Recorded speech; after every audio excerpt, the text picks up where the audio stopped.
Welcome to episode 27 of the Forward from 50 podcast, where we interview people over 50 who are pursuing new direction for their lives.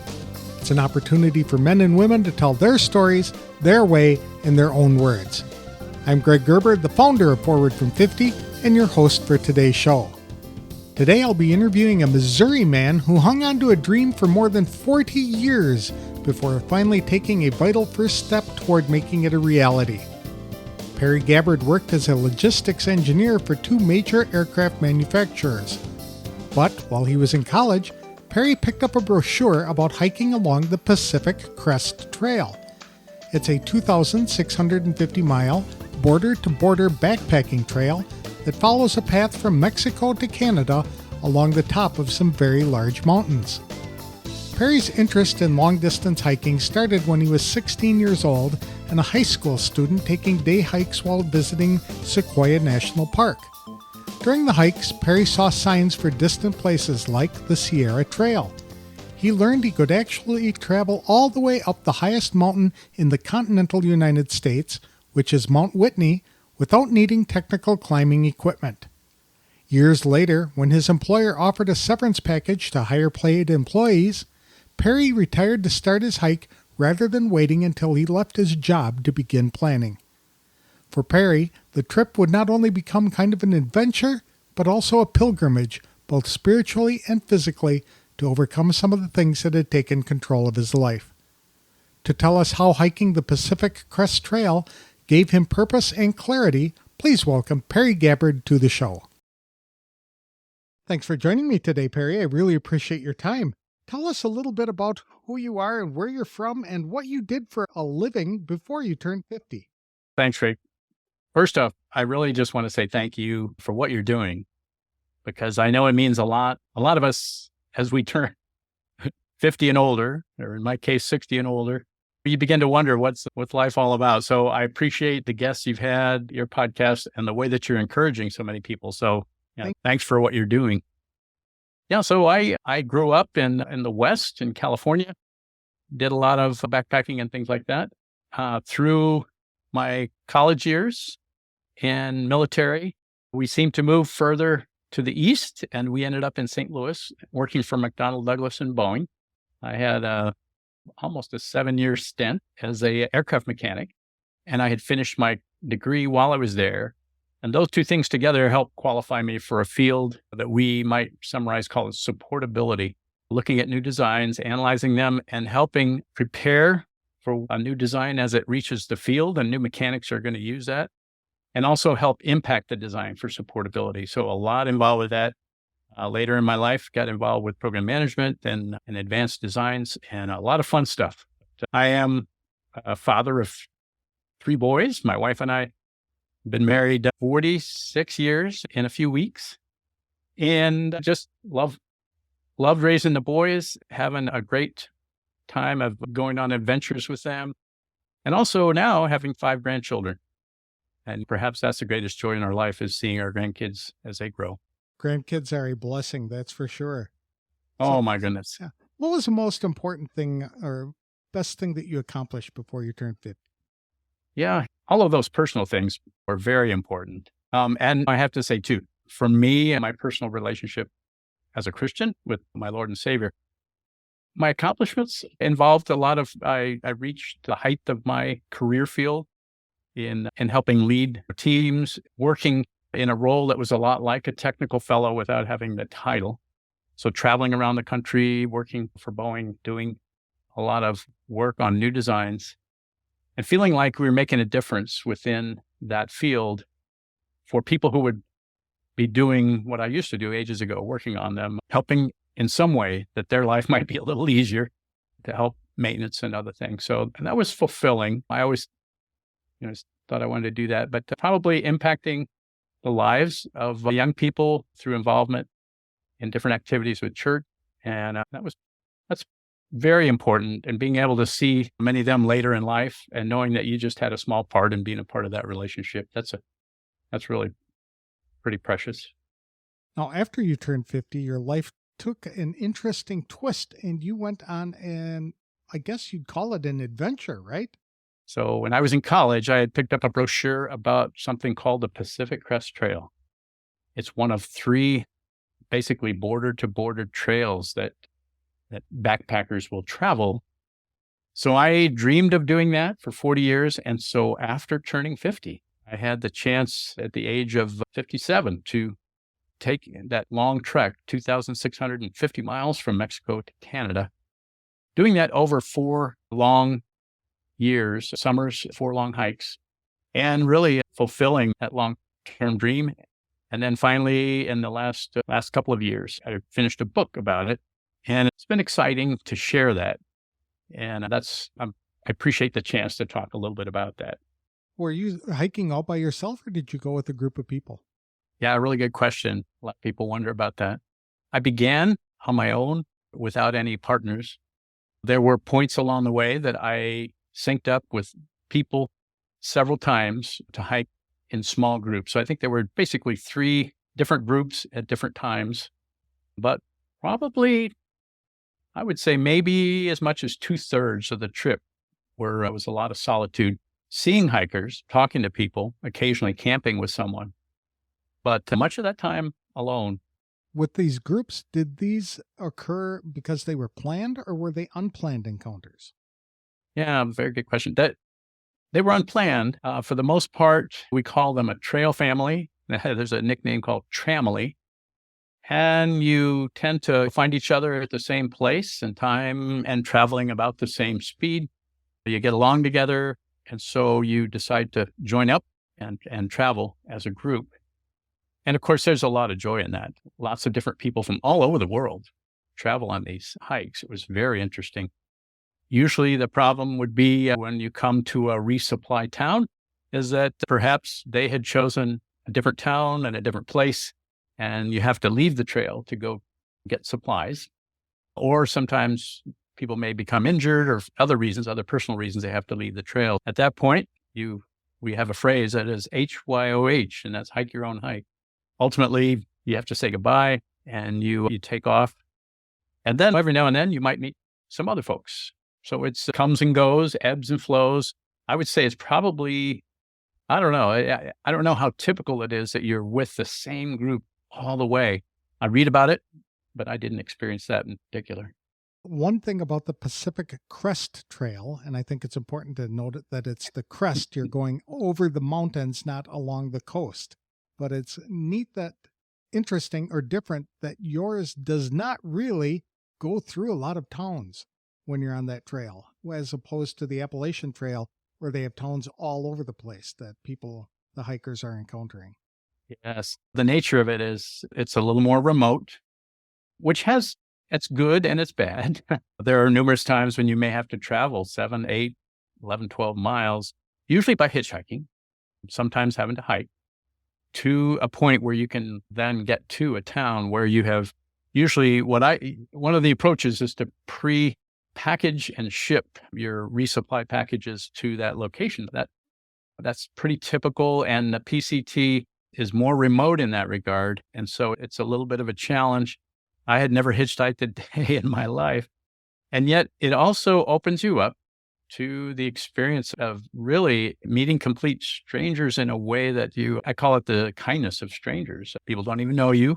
For some people that frightens them, but it didn't me. I'm just with an old guy with a white beard and smile and wave and with a little deodorant on after you've been on the trail for 5 or 6 days and tried to be friendly. And most of the time you met some very interesting people. So it opens up an opportunity for meeting people and conversation. What prompted you to take this hike? Yeah, I mentioned the 40-year dream. It never really died. But I share in the book, it really was writing the book, the act of writing it, that I realized little by little, even when I was in high school at the age of 16, we were visiting as a family in Sequoia National Park. I took several day hikes and I saw signs for these distant places, the High Sierra Trail that would lead you. When I got back to the visitor center, gathered up some writing and some maps, I found out, wow, this goes all the way. You can actually travel all the way up the highest mountain on the continental United States, Mount Whitney. And you could do that without technical equipment. And wow, my 16-year-old brain was all excited about this. My parents were a little leery, and I found a couple of backcountry rangers that said, yes, your son would be safe with some precautions, that he could do this. And so had them bought in.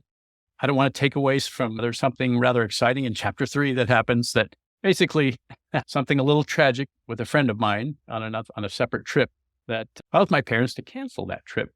So I was going to travel alone even then.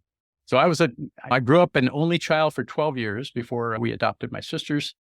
And I realized too that much of my reading, some of my mentors that were backpackers suggested reading Colin Fletcher. And he traveled on these long distance solo hikes in 1960s and early 70s. He was the authority. Wrote the book called The Complete Hiker. But when I read stories called The 1,000-Mile Summer, and also one called The Man Who Walked Through Time, each of those, it just fed this idea of doing long distance and solo hikes. And when we finally picked up that brochure in Los Angeles when I was going to school, it just, everything came together. And at the time, it was a big adventure for the most part. Looking at it now as it percolated through the years, it became not only an adventure, but really, I think it really was a bit of a pilgrimage, not just physically, but spiritually. It really opened up an opportunity for me to overcome some things that had taken me into control of my life. I share a little bit about that in the book. I'm a recovering alcoholic, and I realized I needed to address that before I could get on this trip. And so it became a forcing function. And so when I look, though, at the pictures, there's such joy. I was experiencing freedom, a new beginning, turning the page in the chapter of your life, right? And leaving the professional world, everything that you were, all of the titles, all of the meaning that you may have had through being this important figure within your profession. We're now leaving that behind. And so the question is, who are you going to become? And this trip allowed for that to be stripped that down. And it helped me through a process of, I'll just use the word redemption for me personally, because I love doing this. And some of the places I traveled were in locations that I had traveled as a youth growing up in California. So there was a pull, there was a draw there. And I described that like the orbit of like a lunar orbit, the way that the moon orbits the earth. It goes from apogee, from its farthest point, to perigee and its closest point. Felt like my professional life, I had pulled away from a close relationship with the God of my understanding. And it was time to draw near. And so my first blog subtitle was To Return, Retreat, and Renew Along the Pacific Crest Trail. And that truly was what it ended up being. And that's what I share in the book. And in fact, those become sections. It was remembering the call, returning these places where I began, retreating there, and then finding renewal. And I love that. For me, that's become not just a once in a lifetime thing, but an annual event, and to get away and spend some time alone, but also even throughout my day, pausing, stopping, regrouping, reconnecting, and then proceeding forward. So I love that idea. And this trip became a fulfillment of that idea for me. Did you decide to do the hike after you retired, or did you retire to do the hike? I really did retire to do the hike. I had an opportunity given to me to retire early. There was a package. They were clearing the house of the higher paid older workers, and they offered a severance package, and I could retire with all the benefits and take that package at the age of 56. And I had been thinking about this actually for a while, and I had been planning, running the numbers. My wife was a teacher. She didn't have a desire to retire early. And so it seemed to work out that she would want to keep working, and I would retire early and begin my preparation for this lifelong dream and adventure. So it was after retirement, and it did motivate me to take that step. Everyone at work a lot of adventurous people I worked with were all excited and wanted to follow you. And that was really the impetus for beginning a blog and sharing along the way. And it was fun. I found out people really enjoy following you vicariously on your trail journals to see where's he at and what's happening and is he going to make it? After a few years, is he ever going to make it? Right? Yeah, that's right. Exactly. So it was great. So you wrote a book about your experience. Is that something that just talks about your mindset in going on the hike or what you encountered on the hike? I wrote the book a little to tell my own story, but I wanted it to be more than a memoir. I really wanted people to understand all of the ups and downs and discouragement, disillusionment, joy, excitement, frightening encounters, the different points along the way, but beauty in the relationships, the kindness of the people you meet, unexpected gifts in terms of finding, for instance, a group at the very end of this hike. I was in the middle of pandemic, and I had this beautiful experience of the people I had right at the end of my hike that just turned out to be exactly what I think God had in store for me. So it was a great opportunity to share that. When I was on the trail, I think it was my third session out, the third of 4 years of doing this. I don't mean to sound real mysterious, but I didn't hear any audible voice, but I felt very clearly that God had provided 3 messages of 3 words. One was to finish the work. The other was to share the joy. And the final one was to remove the barriers. And so finish the work for me was my work of recovery. I had not fully completed all of that effort, and it's never really done, to finish the trail, which was still to be years away, and finish a book. I began to hear actually from people who read the writings, they said, you really need to write a book. And so after the 3rd or 4th time of hearing that, he said, maybe there's something to that. And after hearing that and using some of my trail blogging as source material for some of that, I had a chance to basically tell in the first part of the book, kind of the buildup of how does it come to be that you wanted to do this? And the change that God was bringing about in my life to do that. And some of the challenges, I'm honest in the book about, I don't really make it too big a deal, but I like to mention the story of recovery because that, and even the difficulties, I had some injuries. I had to pull off the trail my first year after 1,000 miles. All of that, people need to hear that message and know that, you know what, don't give up. Exactly. You didn't get it. It didn't get done in 1 year. And that does not define you, and it does not define success for you. And so coming back at it and coming back again and again, and much like recovery, if anyone's familiar with that topic or those they love, it's not a straight path. So I really wanted that to be an encouragement, to be honest and vulnerable and truthful at this point in my life. You know what? I don't have to worry about what somebody thinks. Honestly, I've gotten past that, the fear of what other people think. And I like to believe, it seems that every time I share the story personally or pieces of that, and I have had opportunities to speak, particularly in men's groups, we end up having some personal conversations later, and it opens the door for people to be transparent with their own challenges. And in some ways, I think of it a lot like poker.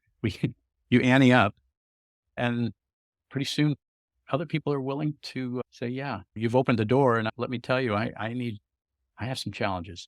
Men in particular, I think, exactly. We guard that and we don't talk about it. And so anyway, I found that meaning and purpose in my life at this point in helping others. I work in the area of recovery, helping others. And every time I do, and every time I'm doing that or sharing my story and sharing that in this book, I have to believe that's being used for a higher purpose. And another higher purpose is we're using all the profits don't go to me. They go to a youth adventure organization through High Hill Christian Camp. It's called Step Out Mo.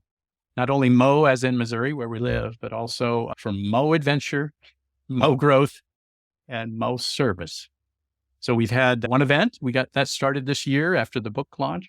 We're receiving some royalties there. And now we're really looking forward to some big trips next year, but this is a building year.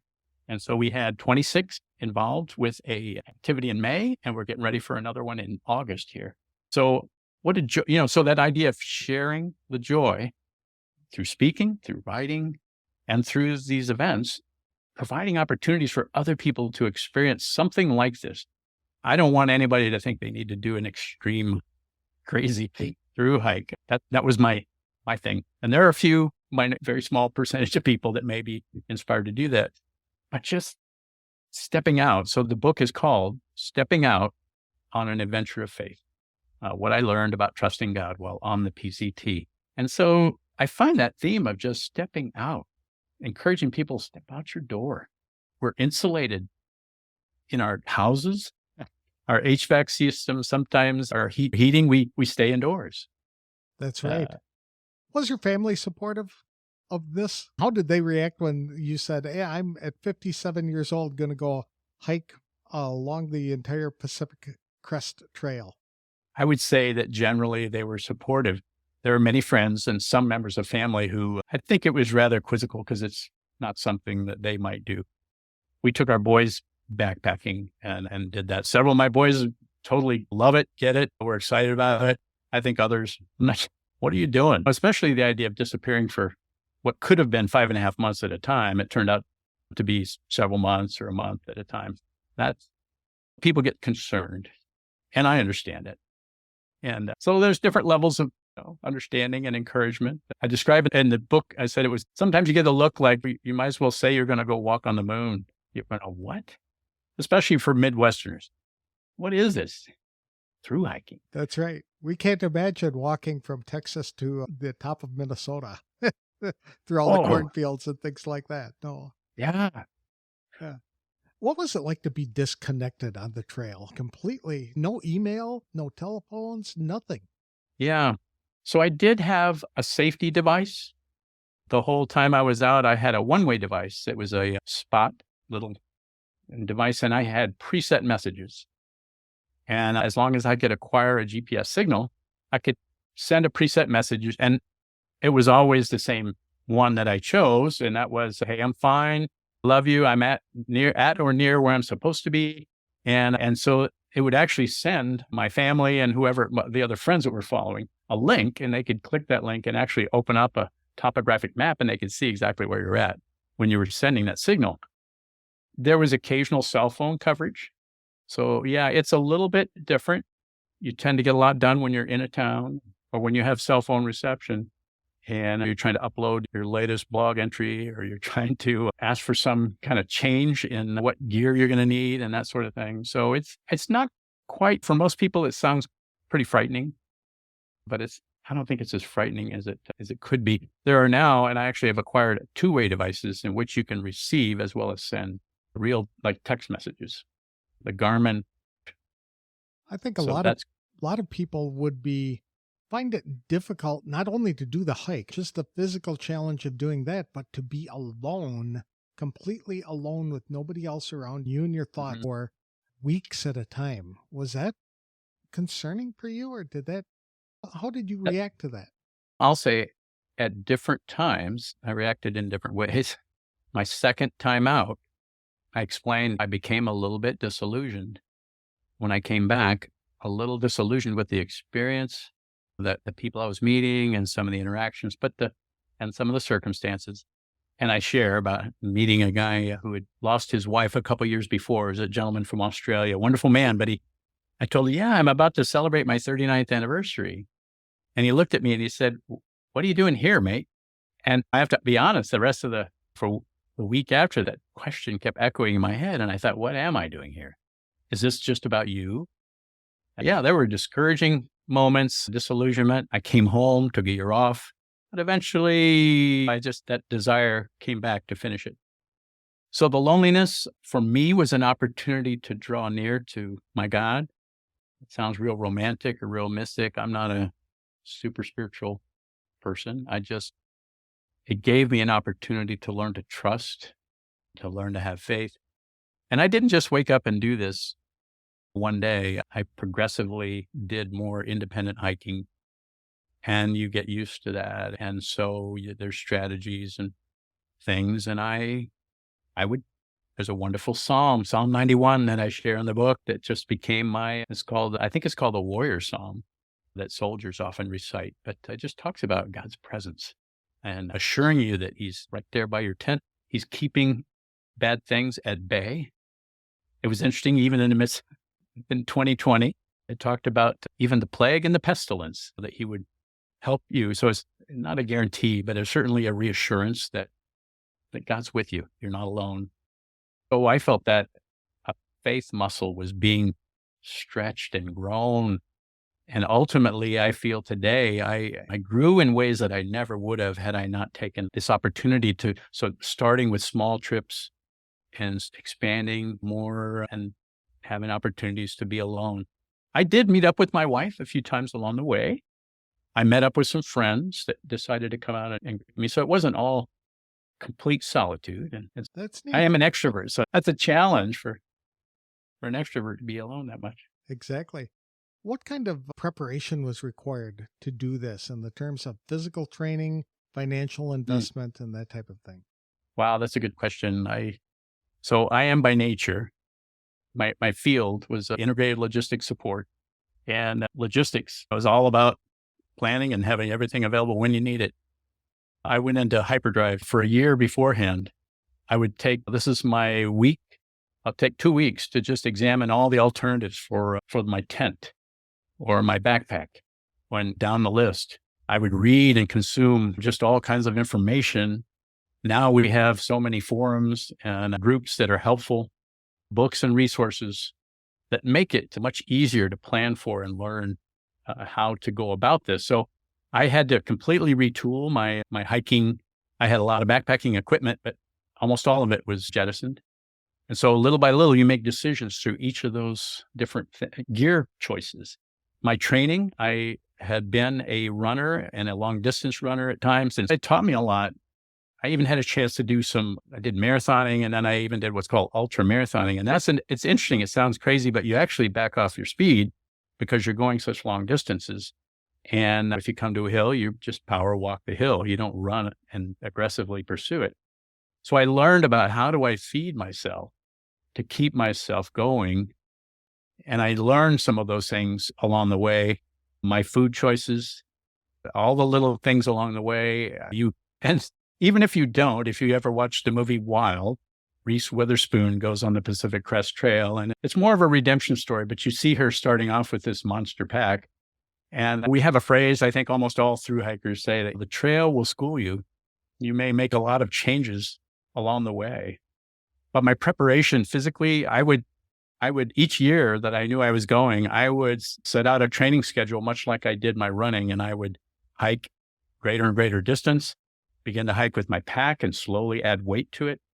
And then once I got into the hiking was to ease myself into it, knowing that I have a body. I said my engine is strong like a car, but there's a few squeaks in the chassis with some of my tendons and muscles. And so you have to accommodate an older body the way you go about it. So planning and organizing and training physically and getting all these packages together. Oh my goodness. There's just all of the resupply points, calling ahead, making sure, are you still a good resupply point? And how much do I need for each of those? 5 days, 6 days. I think my biggest was 9 days of food for a long stretch. So how much water? Where are the water stations along the way in the Southwest?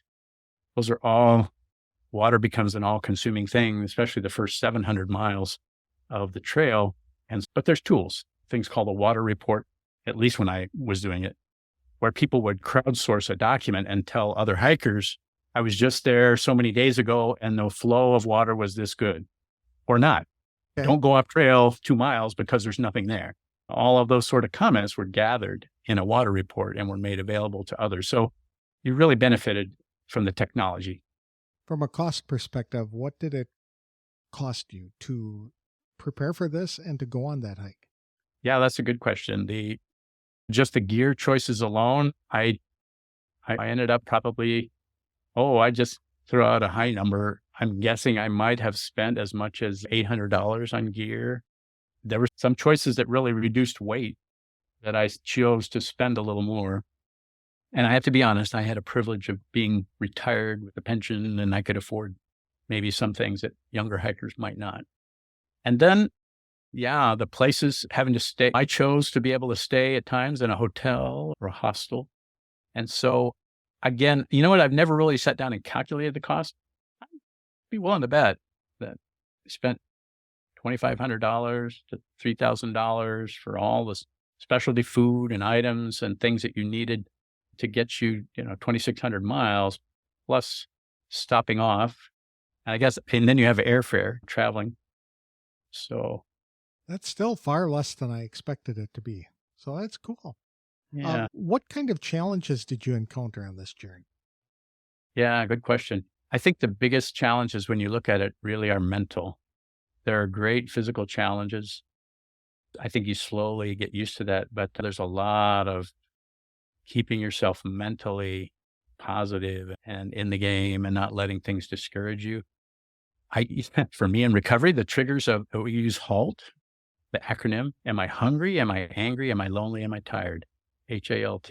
And so was always hungry, lonely a lot, and tired a lot. So those things I realized if I would just do a little bit of self-care. So what kind of rewards did you get from this experience? How did that help you with your life, especially being over 50? Yeah, it's a really good question. They were the reward of really having a almost lifelong 40-year dream, something that had been so far off and seemed so wondering whether it would ever happen. Seeing that through in itself was fulfilling, but also having a lot of encouraging people along the way that really helped. And that was a real reward to see how much it meant to people. I didn't realize there's so many people that enjoy following you vicariously and were a source of great encouragement. And probably one of the greatest rewards, I think, is stories that were learned and the way that those stories, I found that there's Psalm 19 says that the heavens declare the glory of God. Day to day, they pour forth speech. And I became very aware as I would walk and talk with God and ask for wisdom. Show me and teach me wisdom. I understand what your word says, but I began to look at examples like Solomon, who would say something like, go to the ant, O sluggard, about the lazy guy. And it occurred to me that here's a guy who had obviously spent a lot of time watching ants to observe their behavior. And he learned something from that. He shares in the book of Proverbs this wisdom that he observed, that they work all year long preparing for winter. They're gathering and storing, and they're working together. And he uses that as an example. Or whether it was Jesus himself who said, consider the lilies of the field, how they grow. They don't toil. They're not spinning. They're not worried. Consider the birds of the air. Doesn't God take care of them? What about you? So there were things. So those are obvious ones I knew from reading. But there were other times that I became very aware of a wisdom that came from, I would say, word pictures in nature, things that happened in nature that would be, wow, this was meant for me as a lesson. And I would gain. And so that reward was to receive that and then learn to write it and describe it in a way that I can now share with others. And so the reality of those experiences and the stories, that was a great reward.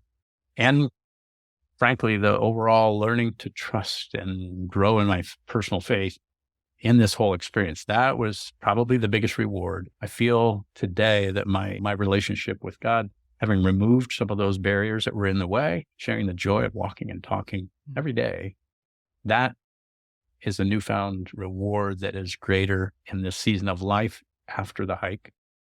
And I love to, in fact, my motivation is to share that and encourage others to just begin that, take the next step. Don't need to do this extreme thing, but just the reward of sharing that with others and occasionally seeing people that they grab onto that and it makes a difference. So I think in many ways, that's one of my goals for this, whatever years that I have left, is not only to share that joy of the story, but also share the experiences. And so this entire aspect of starting a ministry for youth to get out and do more. So many, we've lost some of our generation of kids who their head is in the video game, it's in the cell phone. There's a lot of adults that are lost in that. And the encouragement to step out, engage, seeing that, cultivating that, and especially seeing this boom post-pandemic. Oh my goodness. Outdoors and the activity and the number of people I see on hiking trails. Wow. It's just blossomed. So there's been a new awareness there. So that the reward is in sharing that experience and stories of the wisdom in a way that can help others. So really that's what it gets down to. Can I help others along the way?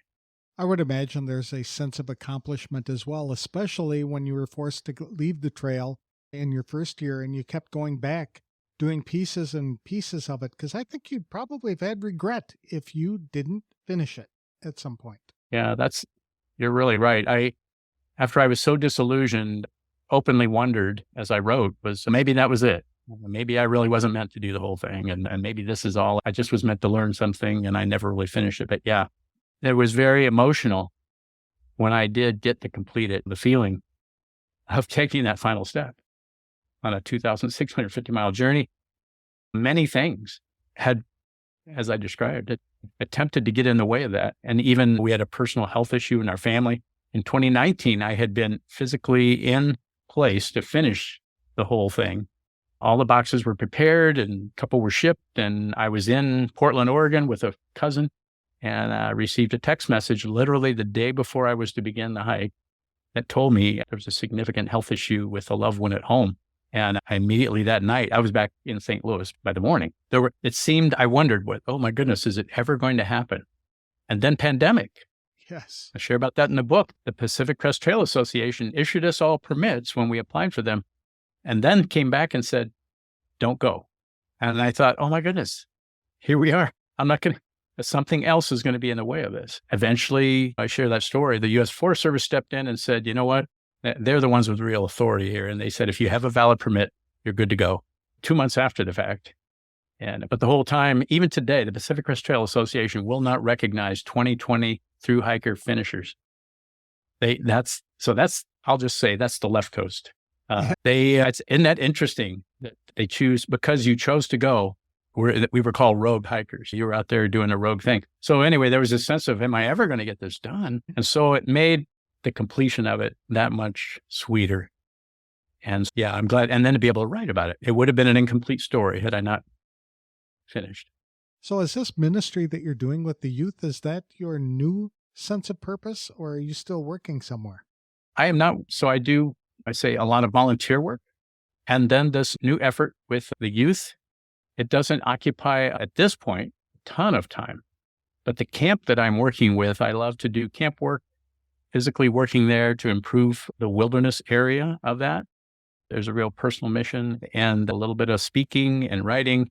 But I find myself doing a lot of one-on-one work with different people in different settings and realizing that may be the most important thing is to pour into individual lives as we come across different situations. And in guys in particular, we can tend to hole up and be loners.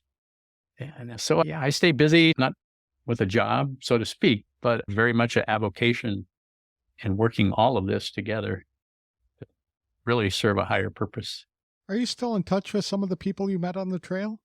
In fact, I have, not as many as I might imagine, but sharing the book, having some conversations, it's wonderful to see other people and their successes and challenges and then be able to reconnect. But it's not as many as you might imagine, just pretty much a small number. Do you have any regrets, or is there anything that you would do over if you had to start today? I had thought about that. And I honestly, I've come to a point in my own personal life that I teach this a lot to other people. The phrase was given to me, so it sounds a little crude, but they said, don't should on yourself. It's a little crude, but the idea that, I woulda, I coulda, shoulda. Actually, I've come to a level of acceptance in believing that things are unfolding as they should, and they may not be perfect.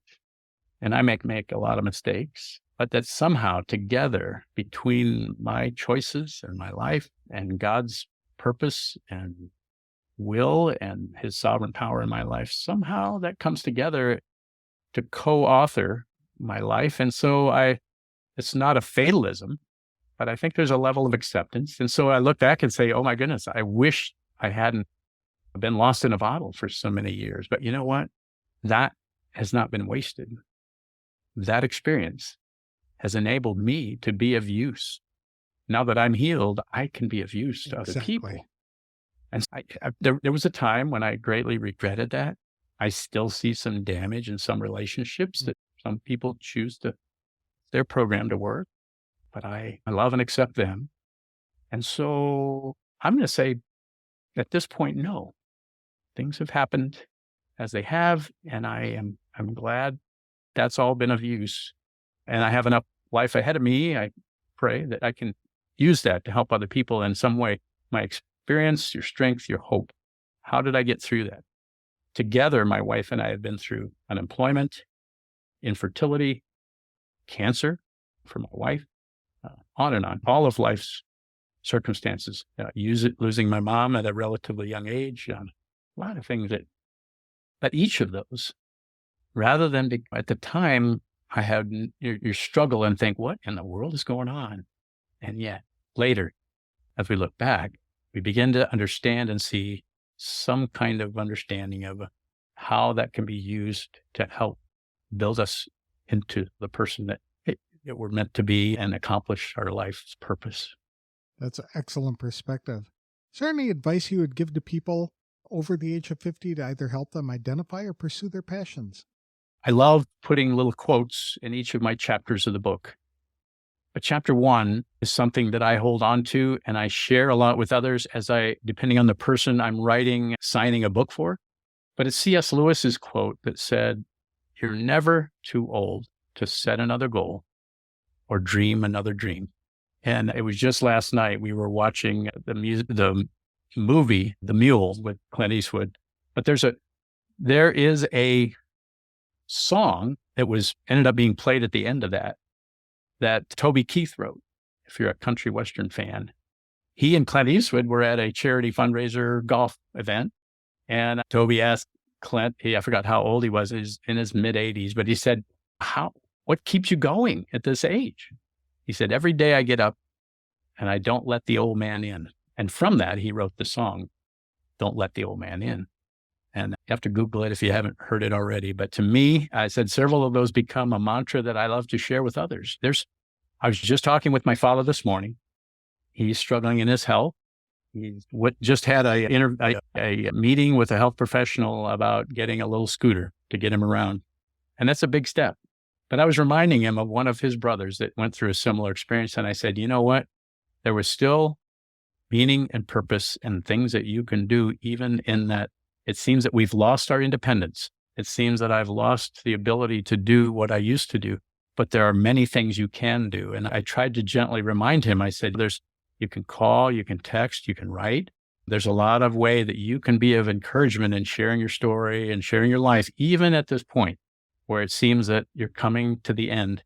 C.S. Lewis, you're never too old to set another dream and set some new goals, and even with whatever physical limitations or other things come along. What's the title of your book again, and where can people buy it?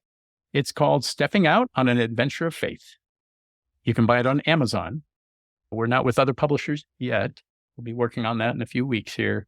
But yeah, we published it self-published. And I say in my dedication, there's no such thing as solo hike or self-published, because there's an entire team of people that brought that about. And that's exactly right. So please, and again, the profits are not for me. It helps fund this adventure ministry. And I encourage people, buy a book and send a kid to camp, or there's a lot of Father's Day gifts and graduation gifts and others that they've used this as a source of inspiration for a lot of different ages. I think you'll enjoy the read. I hope you'll find it inspiring. And that's great. How can people connect with you? Sure. I'll give you my email. That's Perigi. That's my trail name. PERIG 31 @gmail. Perigi31 @gmail. I love to hear your stories. I love when people share them with me. And I love to interact and answer any questions at all. I also have a website, inspireToSeek.com. That's inspireTOSEK.com, all together. That's wonderful. Thank you very much, Perry. I really appreciate you sharing your story with us. I found it encouraging and inspiring. I could never walk that far, I don't think. So I applaud you for getting out of your comfort zone and not giving up, but seeing it through to completion. Thank you, Greg. I really enjoyed Perry Gabbard's story about having a dream to climb the Pacific Crest Trail and holding on to it for 40 years before taking his first step on the route. Perry's analogy of his career being the apogee, or furthest point it could be from experiencing life to the full, was profound. I think a lot of people feel that way when they get into their 50s. They know in their hearts that there must be more to life than what they're living at the moment. They too feel drawn to something, but are often fearful of taking that first step. Fortunately, Perry took that essential first step of faith toward moving in the direction he felt he was being pulled toward. Although Perry did not hear an audible voice on his hiking excursion, he still felt God was sending him 3 distinct messages. Number 1, finish the work.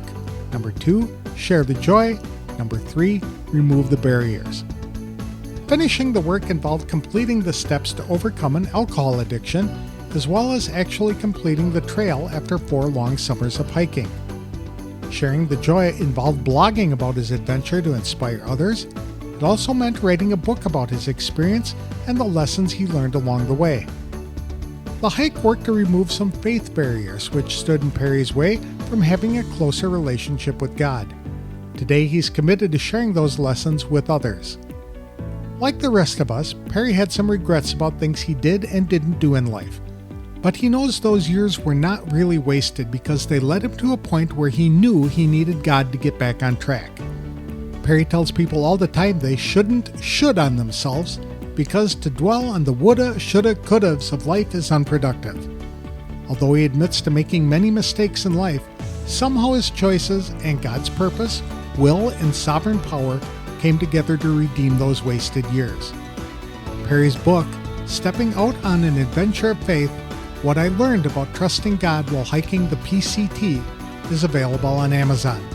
People can connect with Perry by emailing him at perige, Perige 31@gmail.com or by visiting inspire2seek.com. People can also download a free copy of his ebook, Kickstarting Your Journey to a Greater Connection to God, by visiting his website. That's all I have for this week's show. If you'd like help in identifying a purpose for your life or to get help planning your next steps, I'm offering a complimentary brainstorming session to members of the Forward from 50 Facebook community. For details, connect with me on Facebook or visit www.forwardfrom50.com. I'll have another inspirational interview on the next episode of the Forward from 50 podcast. Thanks for listening. If you like this show, please consider leaving a review wherever you download the episodes.